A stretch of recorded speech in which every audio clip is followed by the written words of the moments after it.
Good day, lords and ladies, and I'm very excited to bring you this Cornish first look at Skald against the Black Priory.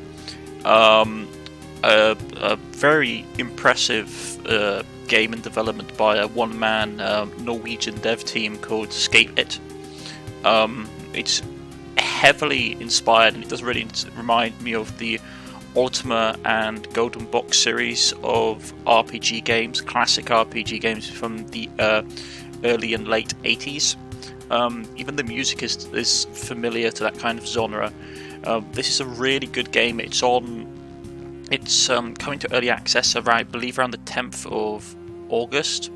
The 2-hour-long promo or introduction demo, which is what I'm going to show off today, is available now on Steam. I'll link a link to both the game and the demo in the description below. But I've been playing this for a bit, and I fully enjoy it. It really scratches that itch of a grim, dark RPG game. I find that a lot of RPG games nowadays aren't as dark and Lovecraftian as the old RPGs. There are some that sort of, for example, Witcher is quite a dark fantasy game, and Pillars of Eternity and have its moments. But what you want is I like games where you are really not the hero in it. You are literally just some poor slob who has been sort of offered a job and doesn't know what he gets into it. This game feels like it's going to have that perfect blend of dark fantasy and Lovecraftian horror that you just do not see a lot of nowadays, and well, not enough of them in my personal opinion. So let us dive in and create a character and get into the game. I will state that this is still a demo, so as they say here, classes, feats, spells are not fully implemented, must be considered placeholders for the final game. So far we have 4 classes that we can pick from: Cleric, Magos, which is basically Mage, Rogue, and Warrior. I'm going to go with the base class of Warrior just to show off the mechanics of the game. And you can either press these ones with the mouse, or you can press 1 or 2. I'm going to press it with the mouse. But you've got to remember, folks, back in the day, it was all numbers. When in the 80s, when you were playing on an old-fashioned computer, and you had something like this you didn't even have something like this, but not as nice as looking. The pixel art is much nicer than it would have been during the 80s. But you would have literally had to press numbers. So let's select that. We have 25 points to distribute. Standard stats like strength is predominantly helps you with athletic skill and melee damage. Agility is linked to sort of initiative, dodge, range order, with range skill, critical chance. Fortitude is survival and hit point. Intelligence is lore skills, and presence is diplomacy. So I am going to got 25 points. So let's get this up to a good round 18. I'm going to get my agility up to a nice solid, let's go with 16 for now. So we get a nice solid dodge. Fortitude needs to be added. Actually, I think I will remove a point from there and remove a point from Fortitude, and then we're going to get diplomacy up a bit. I like to have, this is the thing, I like to have maybe I will just at least 10 across the board in games like this, just so you have a good starting edge. So we've got strength of 17, we've got agility of 15, we've got fortitude of 13. Let's do something like this. My damage goes down a little bit, we can always boost it up. But having got a nice solid amount of hit points, damage of 1 to 4, which is good. Dodge chance of 19, which is nice. We've got no armor stat or anything like that yet. We've got diplomacy and intelligence is not fantastic, but it's average, in my personal opinion. So we're all-around solid melee character that's not fantastic in any one thing, but is competent enough that he won't get absolutely murdered. So let us continue. You see the little, little pixel art person here. That's your character here. We are going to go with. Well, yeah, let's go with the default character. You can't change his name as of now. You must choose a name for your character.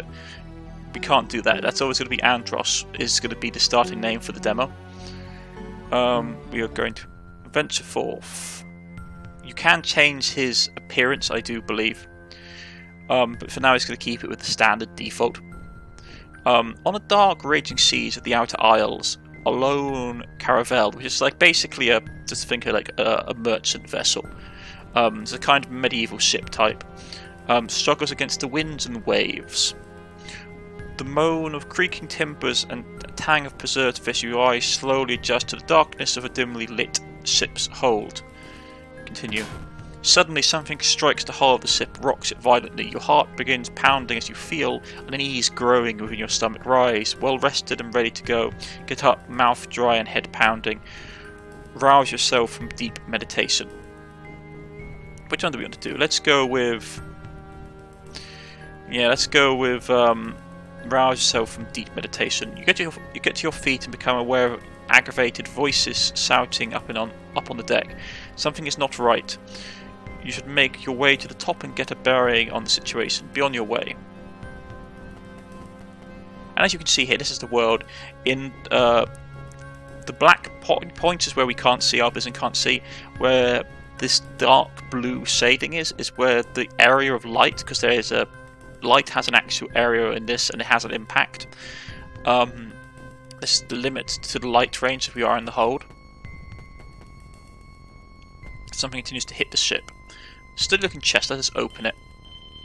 We have a dagger, a potion, a couple of potions, and a piece of armor. Right. You can enter your character seat by pressing C. Inventory is E. You have special, like basically spells, quests. I need to investigate what's happening with the Zephyr, which is what the ship we're on.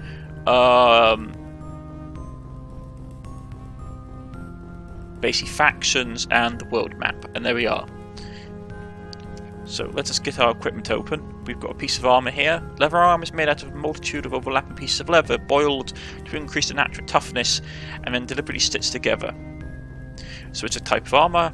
It's a type of armour. It's an armour class of 3, encumbrance of 2, which is making our weight go up. We can only carry so much. It's valued at 10 and weight 15. Well, it weighs 15. Right here. So let's equip that. And we have a dagger here. Dagger fighting knife. It's a blade. It's useful. It's usually less than 1 foot long and can be curved or straight with 1 or 2 edges. So it does 1 to 2 damage. It has a range of 1 square away from us. It has a crit chance of 2.5, and it's worth 4 gold and weighs 4. We also have some potions. Consumable is only effective in combat. So if you drink this, we get some health back. Okie dokie. So you're equipped. The equipment does go on the character, which is nice. You can also look around. And you can see down here in the bottom corner if you can interact. Here's your character portrait. The green bar is your health. I believe there is a bar below if you have magical spells. To your surprise, you realise that this door has been locked from the outside. It doesn't budge. Perhaps you could slip the lock with a thin blade. If you had already done so, you must equip the dagger. So we can use the dagger, or if we had strength 20, we could break through the door. We don't have strength 20, so we're going to have to use the dagger. You shoot the dagger through the gap in the door and lift the bar. Lift the bar that was locking you in. The door creaks open. As the door swings open, you can clearly make out circles, cries from the deck above. Make haste. Hostiles not spotted you. Basically, this is the thing. In the darkness, if things can't see you or you can't see them, all you can see are these black black sort of blobs with question marks. So we are now in combat. Battle erupts. Press return on your turn or to auto solve for combat. There is a rat. We basically stab the rat, which is all we can do for that turn. The rat stabs us back, or bites us. So let's stab him in return, and we kill it. I would say, from playing the game for a while, I would like to have a bit more description in the combat log here.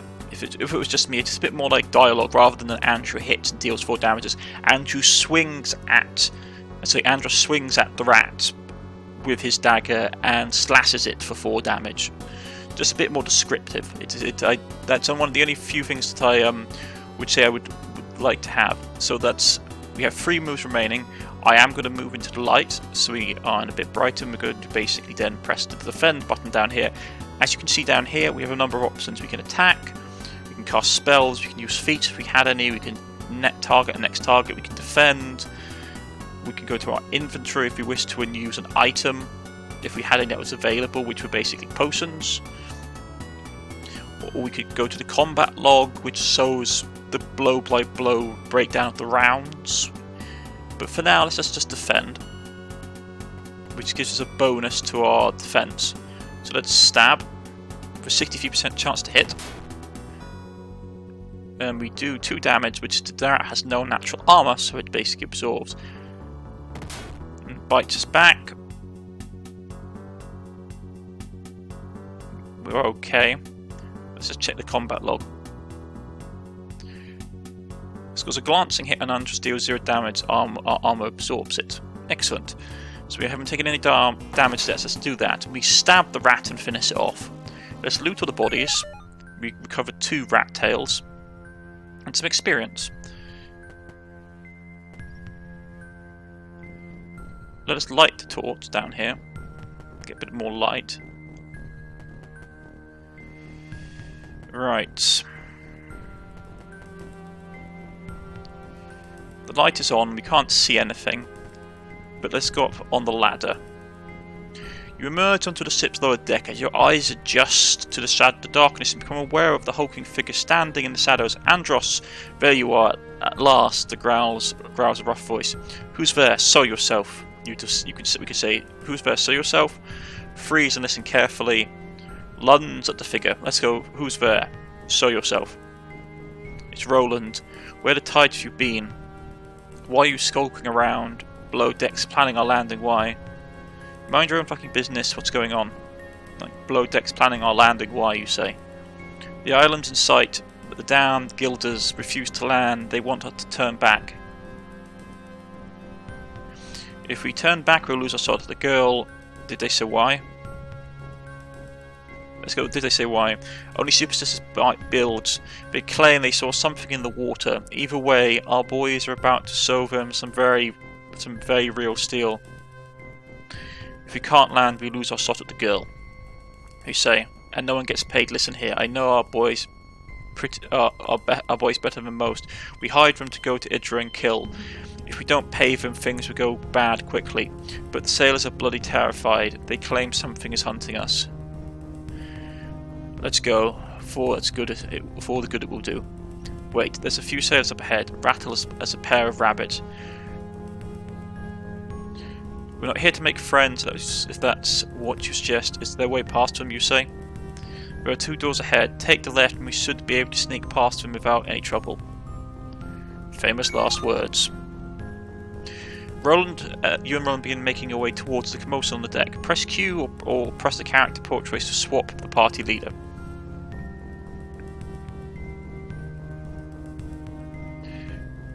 Basically what that entails is some characters will have better stats for doing different things. For example, I'm better at intelligence and presence than Roland is, but Roland is much better at fighting and taking damage than I am. So he's more of a tank. So if in case in combat, so here we go. He should take the left door. We're in the dark, so they shouldn't see us. But apparently he Yeah, he's going to block us. The sailor grabs you, wide-eyed. Dear dead emperors. It's coming for us. It's whispering to us. Diplomacy. Calm yourself. You are a gilded sailor, you roar. The man stumbles backwards. We rolled a target of 0 to 10, and we got 6. So we beat...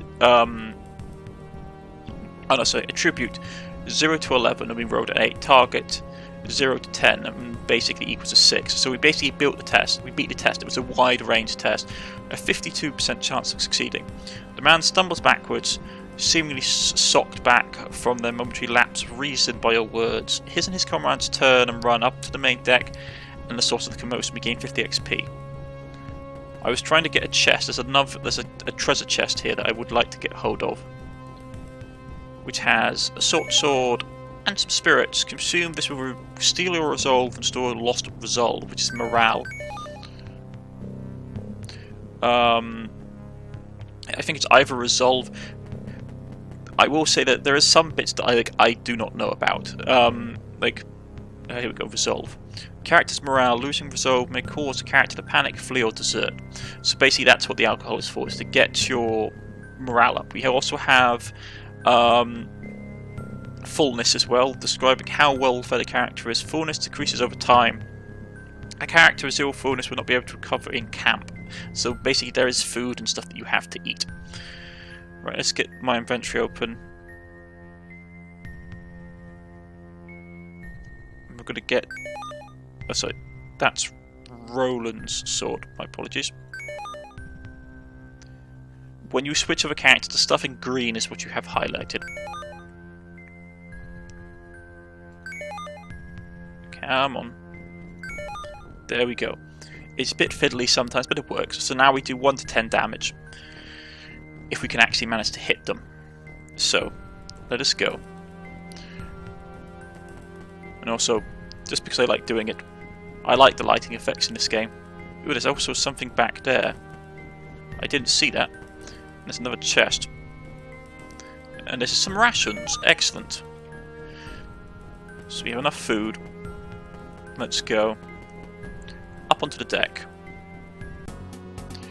I do love the art style in here. It does paint a very good dynamic picture with the music and with the text.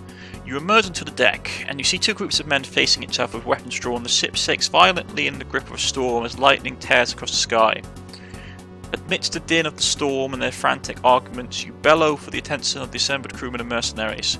Both the ship's captain and the leader of the mercenaries you hired, of course, a folk by the name of Estfor, turn their attention to you. They look ready to use the unsheathed weapons in their hands at the slightest provocation. Address the ship's captain, address the mercenary leader. Let's go with the leader because he's basically our employee, so we should listen to us more. The mercenary leader, Estfor, flicks his dark eyes too, but keeps his blade fixed on this desperate captain. There's a reason he's known as Fireblood for his men. Estfor, you'll get your money, but let me handle this. Estfor, unless of this theatrics. Okay, Estfor, you'll get your money, but let me handle this, you say. A cruel smile twitches into the life on Estfor's wind-weathered face. There's only one rich, noble girl, but we can always find more sailors. The ship's captain bristles at the words. Captain, why have we not dropped anchor, you demand? Something dire stalks the shores. We cannot approach without risking the ear of that horror. A jittery mutter of agreement rises from the sailors, causing Estfor's eyes to darken even further. What horror, what have you seen? Captain, take us closer or there will be consequences. What horror, what have you seen, you demand? Not the glimpses. My men have seen the shadow of something deep in the water stalking us. Nothing natural moves like that. Estfor glares murderously at the captain. You renege on your deal based on a glimpse. You snark. Let's go that one. You renege on your deal based on a glimpse. There's desperation in the captain's voice. We have seasoned sailors. We do not balk at shadows. You need to be alive to rescue this girl you speak of. We are out of time. Sail us in or argue your point with Estfor. You say. Estfor turns to steely gaze upon you to the captain. Let me spell this out for you, sea dog. We're contracted to rescue the girl, but if you don't get us to the shore, we'll gut you for free. The mercenaries you hired will sift their weight in anticipation of making good on the promise. Captain, you're right. Captain, he's right. Do what you were hired to do. Estvos convinced the man. Let's do this. Captain, he's right. Do what you were hired to do. Something changed in the captain's express, and he stands tall. I will not order my ship and my men to certain doom. We shall not get any closer to the coast while I am in command. Sorry, Captain, you leave me no choice. Defer your judgment, Captain. Estvos, stand down. Diplomacy versus 15. I believe you, but my contract with these men does not mention your survival. Let's try this. A fail. We got 4 versus 7. Yeah, we failed. Estvos' grin begins to sow teeth as he hears your words. The colour drains in the captain's face. The man moments silence and crashes and shudders as something strikes the ship's hull. In a confusion, a mercenary throwing dagger flies, lodging in a sailor's throat. Fight the crew. Well, there's something definitely here smashing the ship for nothing else. Here we go. Battle erupts. Press return to your turn right here. So the crewmen are fighting. Enemies in this game have always got a red aura. Allies always have a green aura. We are currently in charge of Roland, who is here with the light green aura. So you can't attack horizontally. You can only attack in front of them. So if we go to here, we're going to move there, and we're going to slash him across the chest for 14 damage and kill him outright. He gets punched back. The captain moves. Now it's my turn. We are going to move up here with two of our free movement points, and we are going to slash this guy. Do him a fairly good chunk of damage. This is where you can see why I mean it would be nice to have a bit more description in what's happening in the combat bit. And then the turn order starts again. The characters go around, and it is Roland's turn. So Roland will slash and kill him with a nasty blow. Now it's my turn. I'm squared off, I think, against the captain. Yeah, slash him for 9 damage. He is still up. And we have to go around. You've defeated all the enemies. Your party gains 112 XP. Let's loot everything we can get. We got a club, a couple of clubs, and a couple of daggers. Let us wait. You rest your sword arm and survey the carnage, when suddenly a loud crash and something collides violently with your hull. Surviving mercenaries and crewmen alike fight to keep their footing as the ship lurches. Suddenly, huge monstrous tentacles burst from the water around the ship. For a split second before the terrors set in, you wonder what Estvor must be thinking as the monster looms over him. After reaching their full height, the tentacles curve inwards and smash into the ship. Some pieces straight through the deck, others snap the mast like they were matchsticks. You stand frozen in place. Through the haze of splintered wood and panic screams, you notice Roland. He throws himself out of the way of a tentacle, but begins to fall overboard as the ship lurches once more. Go to Roland's aid. Well, he's obviously someone we know, so let's try and aid him. You dash towards the ship's fractured hull railing, dodging holes in the deck and wounded men, beseeching you for help. Roland hangs by one arm from the side of the ship. Try to grab him. As you lunge for Roland's arm, but he loses the grip, and your fingers close around only thin air as you miss him by an inch. He falls downwards. You watch as he's swallowed by the raging storm. The ship is listing fatally, and you see the great tentacles high above you, poised for a coup de grace. As you jump, you hear the terrible rendering of wood giving in to flesh. The impact of the water winds you, the waves pummel you down, the currents beseeching you to go deeper, ever deeper. The peaceful blackness, you sink, and continue to sink. And there it is. Some kind of eldritch beast of old, destroying our ship as we sink. Where are we? You stand at your wake. The villa of Lord Gate Baron 2 weeks earlier. So we're here. This is before we got on the ship. Let's advance. An aging, armoured man in the livery of House Baron stands and scowls at you. Eyes like coals peer out from a craggy face and fingers top and bottom fringed top and bottom with wild white mare. We return his challenging stare, or we can walk by. Let's return his challenging stare. The old man crosses his massive arms, steps forward, and leans towards you. So, young sellsword, come looking for a scrap, have you? Though his voice is full of gravel, there is now a glint in his eyes, as though the old coals have begun to warm up. Caden, you old fool. Stand aside, old man, I have business with your lord. Let's go, Caden, you old fool. We obviously know the bloke. A single bark of laughter emanates from the dense beard as he embraces you in a crushing bear hug. Caden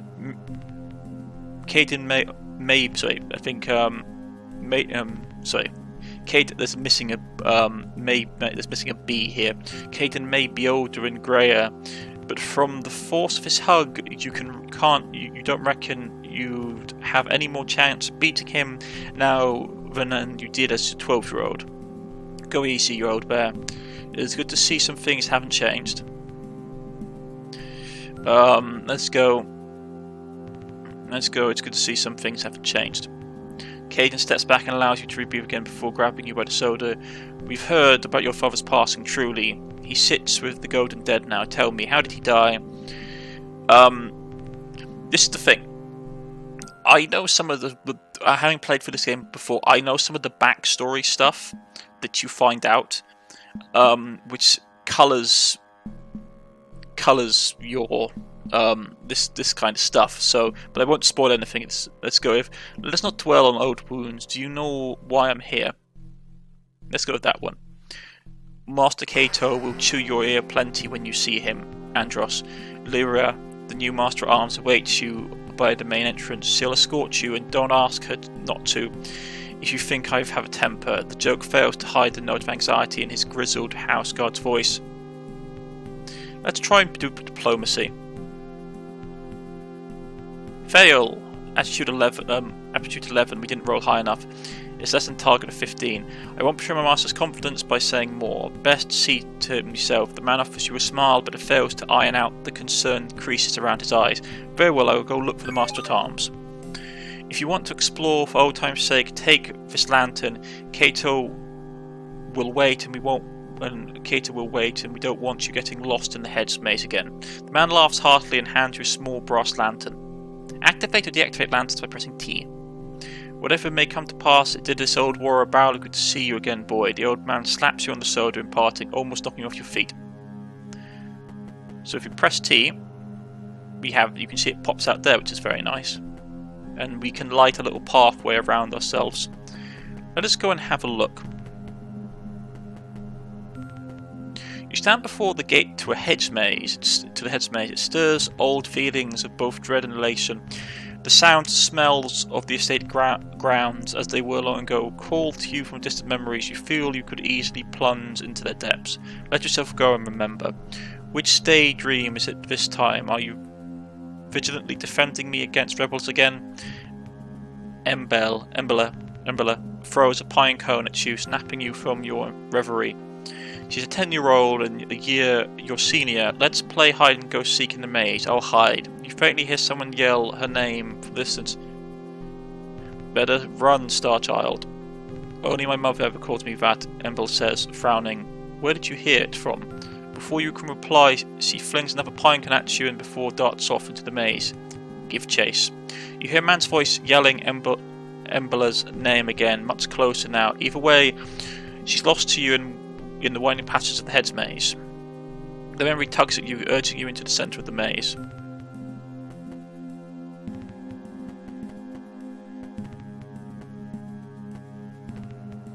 A path less trodden. But let's see what we can find.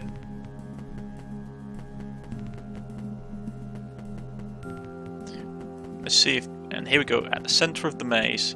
You stand at the centre of the maze. It feels more or less impressive, much less impressive than you remember. The ornamental pond was once an ocean, the rock at its heart a wind-swept island. You found me, daydreamer. You remember the tone of her voice, and can almost see the impish 10-year-old girl wading through the pond. Why do you always come here? You inquire. I like the water. It's so calm. Embla suits you a mischievous look. You notice the faintest tang of ozone. She makes a slow motion, hopping through the water, her fingers trailing the pond surface. Where the water and skin meet, strange colours bleed and spread across the surface. Embla, you'll get in trouble. Stop it. Embla moves her fingers across the water surface like a painter's brush, colours spilling across the pond, and for a sleeping moment you fancy that you can see cloud-topped mountains, or was it the ramparts of a possibly large city, reaching towards the heavens. The silence is shattered by a shout along with the beguiling image.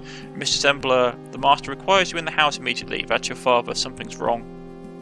It's mother. She's ill again. I think I cause it with what I can do. It's poison. It poisons her mind. How long until mother isn't mother, or until father isn't lord, or your father isn't master at arms? How long will any of it last? Why are you talking like this? I don't know. No one does. Everything falls apart in the end. Let's go like we're supposed to be children. Let's go like, why are you talking like this? Do you even feel that like everything is a lie? Like there's a veil that covers everything, but in some parts it's thin enough to see through. Embla stares at your father, steps briefly into the enclosed garden, his red face from exerting anger. Young lady, you can't run off like this. The whole estate is looking for you. Your mother's ill and needs you now. Say nothing. Your father shoots you a stern glance. I'll deal with you later. Embla says nothing at your father, grabs her by the arm and hauls her past you, back to the house. She doesn't meet your eyes as you pass. Finding yourself back in the present, a chill creeps into your bones. You best move on. Okay, let's get out of the maze. But there is a lot of story in this place. I won't spoil all of it for you who may want to play the demo, because it's a good and interesting story. But let us just press on and get back into the main gameplay. But there is lots of stuff hidden away. A woman stands before you at the main entrance to the villa. Her posture speaks of grace, coiled power, that of a dueling ace. No doubt she's the new master at arms for House Bayron. As you approach, she offers you a quick, neat bow, just low enough to be respectful. Greetings, Andros. Master Cato welcomes you back to the house, Byron. He awaits you in the office, but he'll graciously give you leave to tour the ground before meeting with him. He seems to think you would want to. Why have I been summoned? As for the master himself to answer, shall we go to him? Fine, you say. Very well, please follow me. The master is in his office just ahead. Yes, I remember the way. I suppose you do, but I'll escort you nonetheless. A flicker of smile plays across her face. He beckons for you to lead the way. Let's put a lantern away. The opulence is faded, the shadows longer and longer. Clearly much has changed since the last time you were here. Try to remember how long it's been. It's been years, perhaps decades since you were here. Not since your father was house arms master, not since.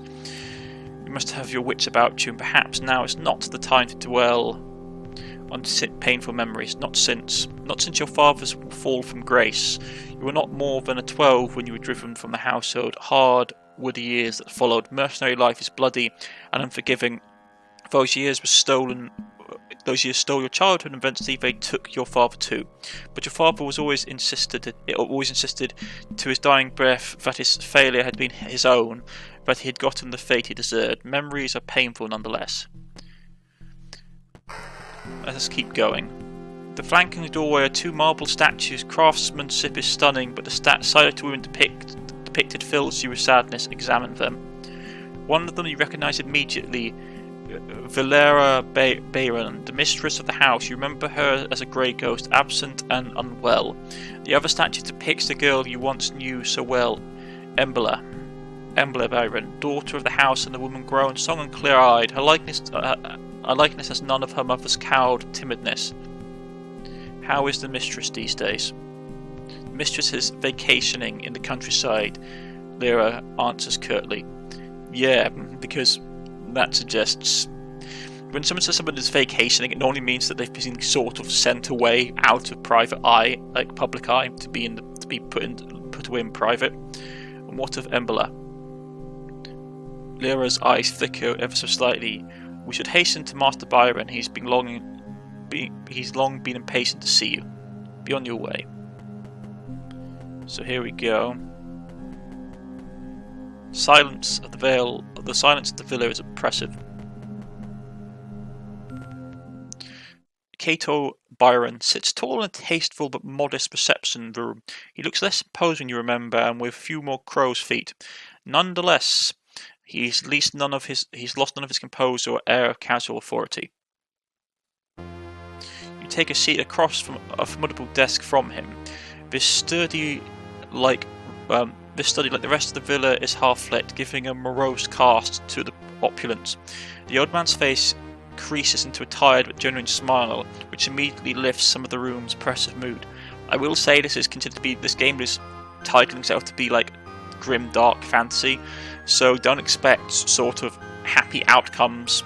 If you go into this expecting like you would with like how The Witcher was, which was that in The Witcher, missions that you accepted never tended to be black and white and tended to have very grey outcomes most of the time, and it is similar to this game. It is a mercy to see you again, your own man and in your own prime, Cato says before a frown-consuming smile. It is the same our reunion is overshadowed by the fates of those we love, but perhaps together we can yet improve our collective circumstances. So you know my father is dead, you say? Cato leans forward, hands clasped beneath his chin. I shan't deny it. I was saddened to hear of his passing, despite everything I remember him fondly.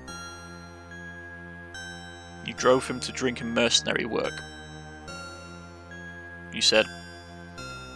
Cato leans back again, and his eyes so distant. He failed in his duties for an arms master. There is no greater shame than a lapse of vigilance. He drove himself into exile. Lyra sifts slightly behind Cato. If he failed, then it was never possible to succeed, you say. That may be so, but it is done. I regret his loyalty could not be rewarded. Sometimes the tapestries weave is not so easy to discern. Cato's face is still mild, let you sense a tone hardening.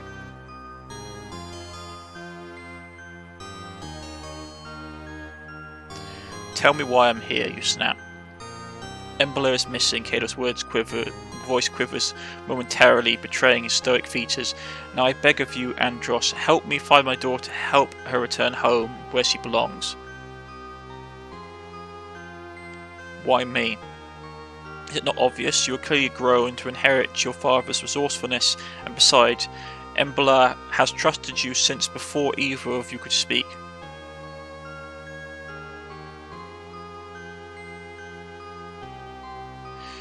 What happened to her, you inquire? She left without notice a week ago. From the scant clues we had, we believe she boarded a ship bound for one of the outer isles, Idra. She went on her own free will. At the time, I thought little of it. The Cato begins to glower. Since then, however, there has been reports, grave ones. No one, and no word has left Idra in days.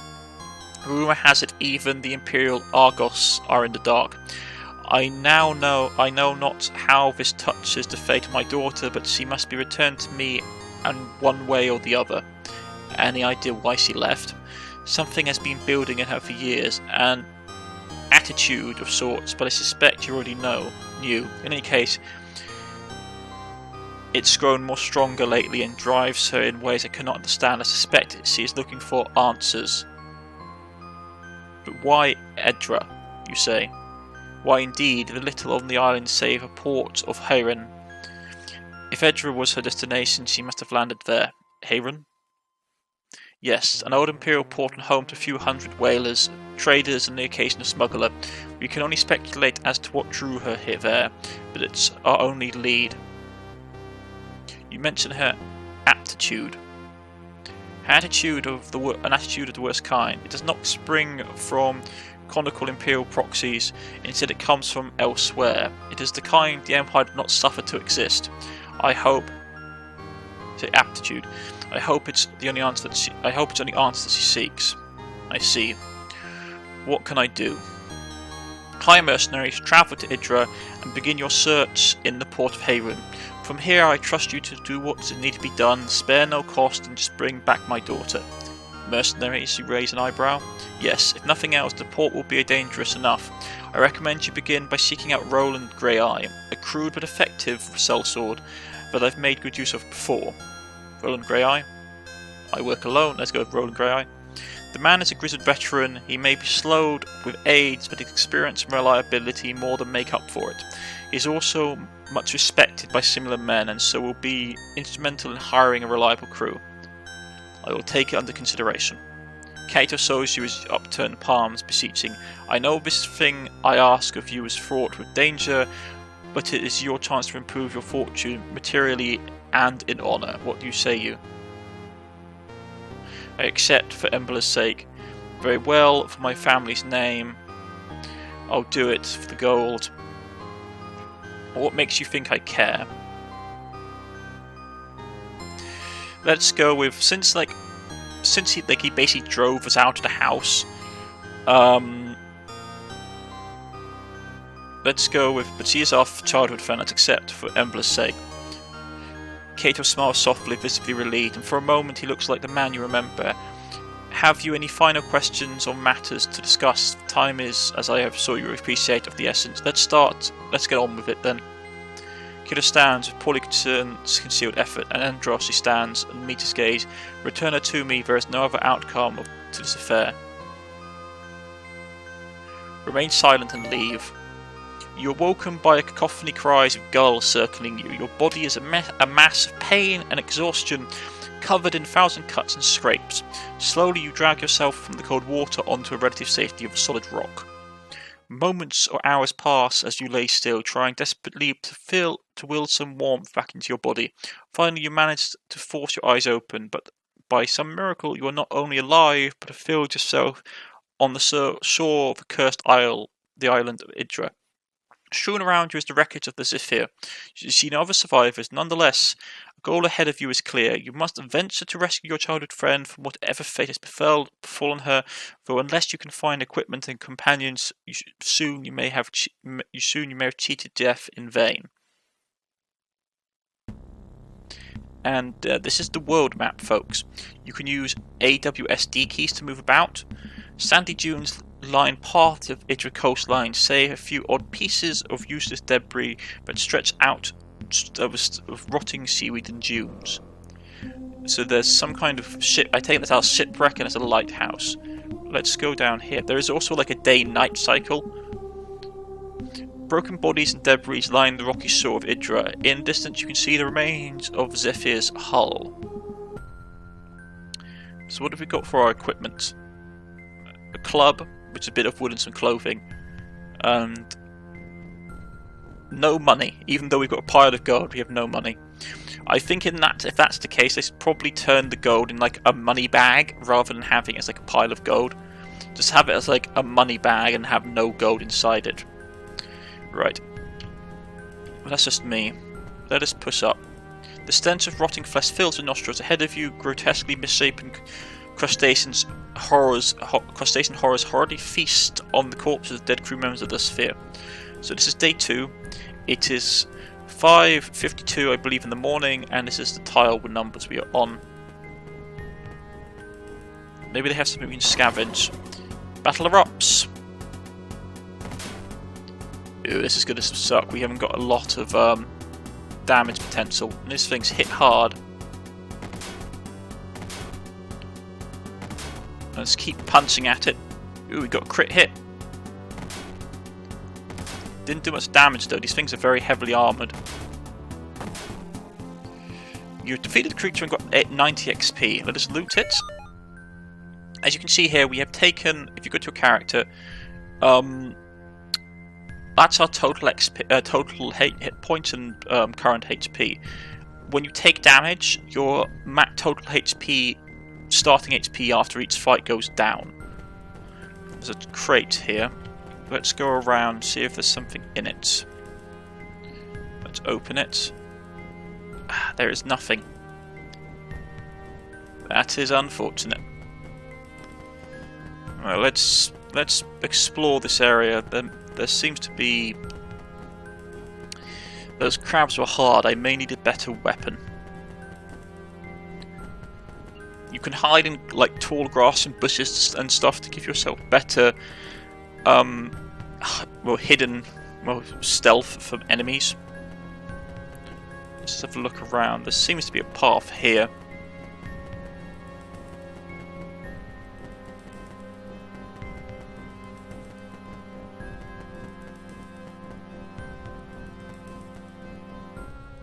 And there's something here.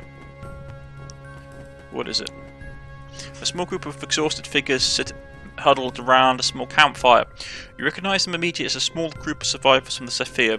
One of them suddenly notices you and the men stumbles to their feet. Some grasp for makeshift weapons and others look ready to around for a way to flee. The ragged band of survivors fan out around you like a pack of starving predators. To battle! Yeah, we don't want to be overwhelmed by these guys, so let's get into a defensive position. So they can only attack us one at a time. Because they can't attack horizontally, they can only attack when they're standing next to something. So let's keep punching these guys.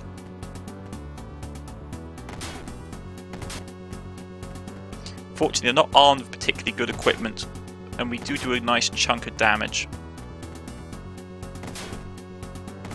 Ooh, he got a crit hit off, that's unfortunate. One down. One down. 3 to go. Yeah, we really need to be doing better damage. Fortunately, these sailors are only like punching us with clubs. So let's just keep punching them for now. Fortunately, we're in a relatively good defensive position. So they can't flank us. He got another crit hit in. Oh, that's painful, but we managed to hit him as well and kill him.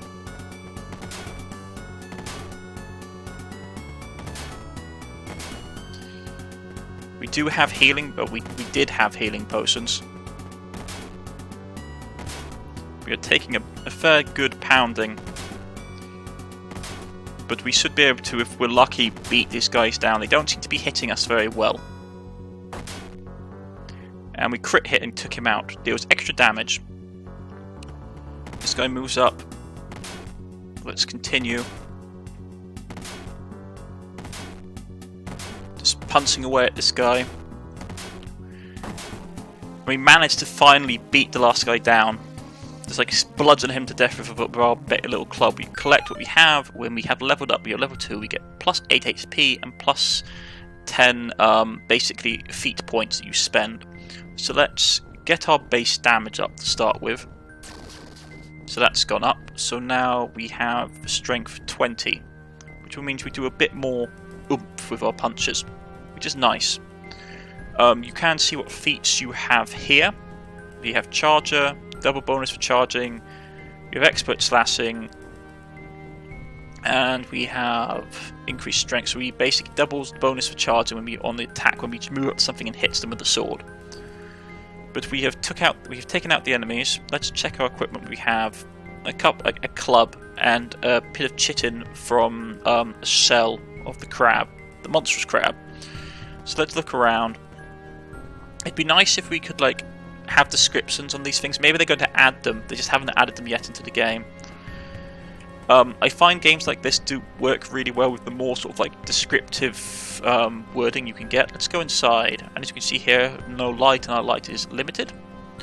Let's see what we have.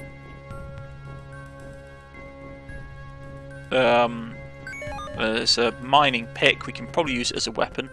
Mining picks are relatively good improvised weapons. Come on, let's open. Nothing in here either. Man, that's bad luck. Okay. Equipment, I will say, is different in this game from playthrough to playthrough. When I played this through last time, there was much better stuff in here. So let's rest. The process of resting in a proper bed is a rare treat for a mercenary travelling on the road, so you should think twice before passing it up. Make camp. So this is the camp system. With our party members, you can set people to watch, you can set people, make camp, assign orders and begin activities. Breaking camp when you're ready to leave. Let us rest. As you can see here, 2 hours passed, party does not require food at the moment. We gained a bit of HP, let's sleep a bit more for 6 hours to get it up. So it's currently at 3 o'clock in the afternoon. So let's go back outside. Yeah, just the lack of equipment is worrying for me. Because we need to have something that we can use to fight people. Maybe if we scavenge along the shore, there'll be something... Uh-oh. Another one of these crabs. Let's defend. These things hit really hard. We have a better chance of hitting it now, though, because we got our strength going up. We managed to take care of it, though. Let us continue to search. Maybe the... more crabs. Monstrous crustaceans.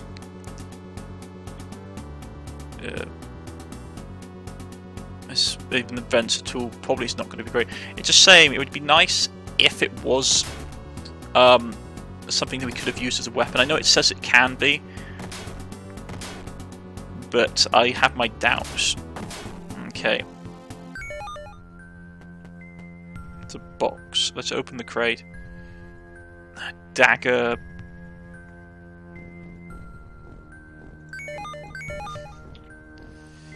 Let's equip. At least we get a bit of armor. 1 to 3.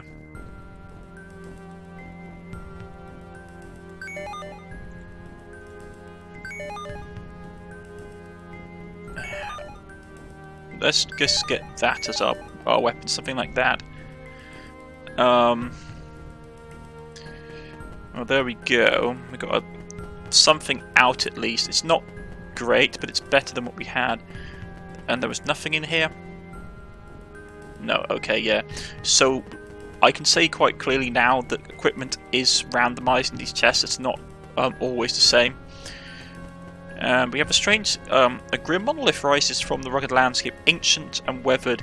The stone must have stood here for centuries. Painted on the crude, spiral-shaped runes at the base of the monolith lie pieces of eggshell, flowers, and fishbone. You make little symbols. You pick through the small pile of offerings. It occurs to you that they aren't more than a few weeks old. Like, this game does say that there is like Lovecraftian elements to it, so expect that if you like Lovecraftian horror, this is probably going to be your thing. You should also expect more crab people. There's another chest. Yeah.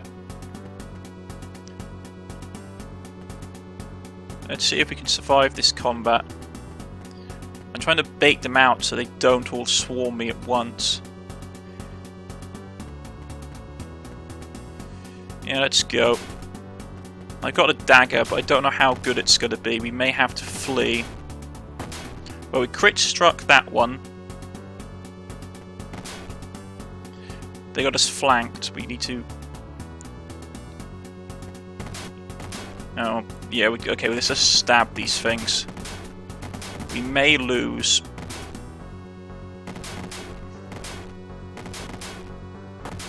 Okay.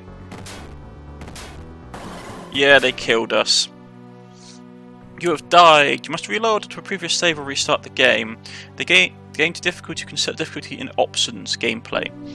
But I think this is actually a good place to end as a demonstration for what Skald. Sorry about that, folks. I thought when I pressed quit it would take us back to the main menu.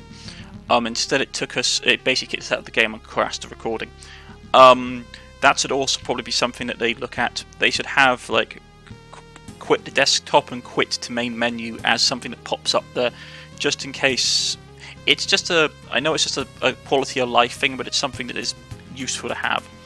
But that's been Skald against the Black Priory. I think it's a really good game.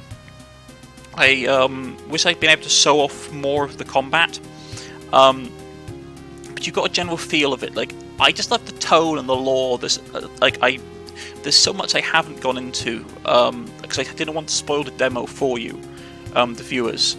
but I really suggest that you check out the demo. The early access is coming out on the 10th of August, I believe, and I do intend to do a series on this game.